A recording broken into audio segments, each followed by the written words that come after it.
सामाजिक एवं राजनीतिक जीवन 3, इसके अंतर्गत हमारा तीसरा न्यायपालिका का, इसके अंतर्गत अध्याय 5 इकाई 3 न्यायपालिका और अध्याय 5 न्यायपालिका, इसके अंदर अभी हम लोग इसका अभ्यास करेंगे। न्यायपालिका की भूमिका। अदालतें बहुत सारे मुद्दों पर फैसले सुनाती है। वे यह तय कर सकती है कि शिक्षकों को विद्यार्थियों की पिटाई नहीं करनी चाहिए। वे राज्यों के बीच नदियों के पानी के बंटवारे पर फैसला दे सकती है। वे किसी अपराध के लिए लोगों को सजा दे सकती है। न्यायपालिका के कामों के मोटे तौर पर निम्नलिखित भागों में बांटा जा सकता है।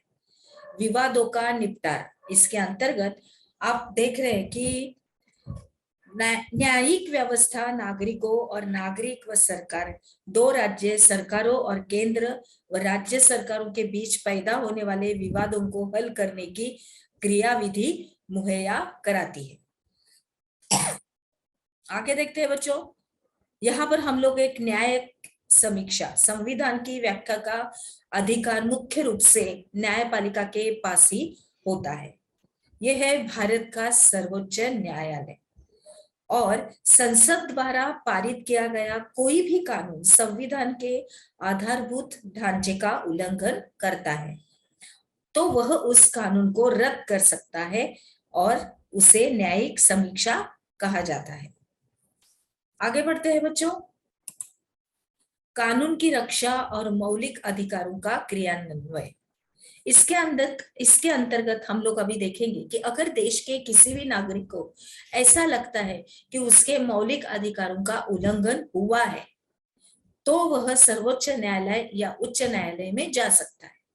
उदाहरण के लिए कक्षा 7 की किताब में आपने हकीम शेख के बारे में पढ़ा था, जो खेतीहर थे और वे चलती हुई ट्रेन से गिरकर घायल हो गए थे और जब कई अस्पतालों ने उनका इलाज करने से इनकार कर दिया था तो उनकी हालत काफी खराब हो गई थी।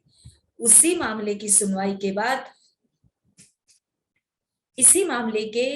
के बाद सर्वोच्च न्यायालय ने यह फैसला दिया था कि संविधान के अनुच्छेद 21 में प्रत्येक नागरिक को जीवन का मौलिक अधिकार दिया गया है और इसमें स्वास्थ्य का अधिकार भी शामिल है।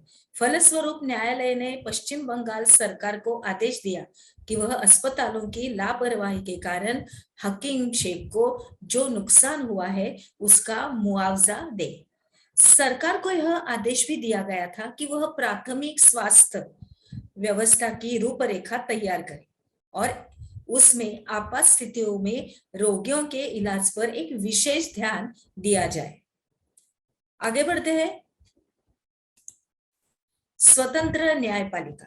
कल्पना कीजिए कि एक ताकतवर नेता ने आपके परिवार की जमीन पर कब्जा कर लिया है और आप एक ऐसी व्यवस्था में रहते हैं जहां नेता किसी न्यायाधीश को उसके पद से हटा सकता है अभी या उसका तबादला भी कर सकता है।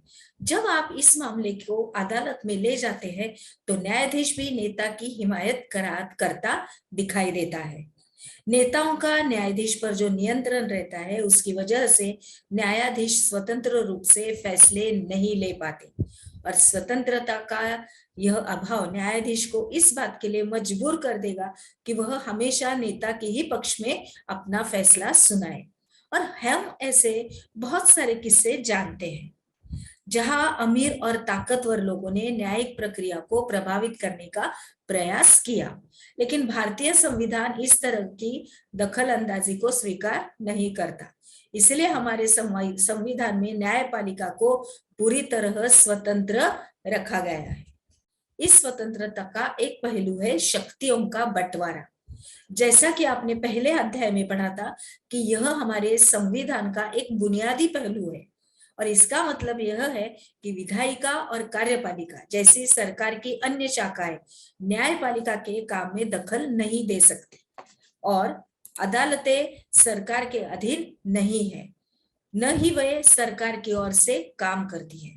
शक्तियों के इस बंटवारे को दुरुस्त रखने के लिए यह भी महत्वपूर्ण है कि उच्च न्यायालय और सर्वोच्च न्यायालय के सभी न्यायाधीशों की नियुक्ति में सरकार की अन्य शाखाओं का कोई दखल न हो, और इसीलिए एक बार नियुक्त हो जाने के बाद किसी भी न्यायाधीश को हटाना बहुत ही मुश्किल होता है। आगे देखते हैं हमने क्या सीखा। इसके अंतर्गत आपको शक्तियों का बंटवारा किसे कहते हैं, इस प्रश्न का उत्तर लिखना है। तो चलिए अभी हम लोग आगे बढ़ते हैं।